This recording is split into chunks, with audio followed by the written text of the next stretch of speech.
or who don't really know why you who are following Jesus, why you're praising him so. So that question is, what's going on? Who is this? And then the crowd that's following, it becomes our responsibility to answer the other folk and let them know who Jesus is. Because it is still true as it was when I was a youngster growing up and they used to sing, everybody don't know. Everybody don't know who Jesus is. Who Jesus is, and everybody don't know. We have taken for granted that everybody knows Jesus, and we have had now at least a whole generation or two to grow up that don't go to church. It used to shock me. I've gotten used to it now. But there was a time when you didn't have people joining the church, even 35 and 40.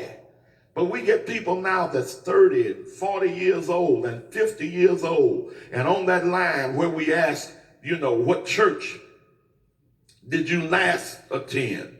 Where were you last a member? We're getting folk who've never been members. I'm talking about 40, 50-year-old people that's never been a member of a church. That was unheard of years ago.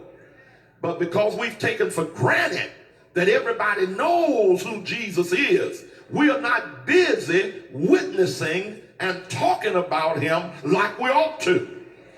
So just as it was in that day, it is today. There are people who are yet asking the question, who is this? And they think that he is just another one in the line of founders or establishers of new religions.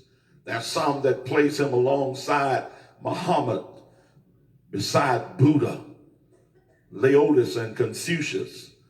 Yeah, but I want you to know that he does not belong in the line with anybody else. He had to in fact, God the Father had to let Peter and James and John know that. When you read in that 17th chapter of Matthew, when he went up on the mountain, whether it was Mount Tabor or Mount Hermon, we're not sure. But that mountain has been eternally memorialized as the Mount of Transfiguration. Because here he left 9 of his disciples at the base of the mountain, took only Peter, James, and John to the summit. And while there, they fell asleep, and Jesus was visited by Moses. The last thing we heard from him, he was buried in a secret grave. And I don't know what happened, but he evidently got up out of that grave and appeared on the mountain with Jesus. The last thing we heard from Elijah, he was on a chariot of fire, gone to the heavens itself. I don't know if he caught another chariot or the same one, but he came back, and he was on the mountain with Jesus. Peter, James, and John that were there woke up, and Peter said, Master, it's good for us to be here. Tell you what, let's build 3 tabernacles. One for Moses, one for Elijah, one for you. We'll worship at your church for a while, and then we'll go to the church of Moses for a while, and then we'll go to the church of Elijah for a while. And while he was making that ridiculous presentation, God allowed a cloud to overshadow the mountain. And the voice of the Heavenly Father spoke out and said, this is my beloved Son, and in him I'm well pleased. Hear ye him. And when the cloud had rolled away, Moses was gone and Elijah was gone. And wasn't anybody left but Jesus and Jesus only.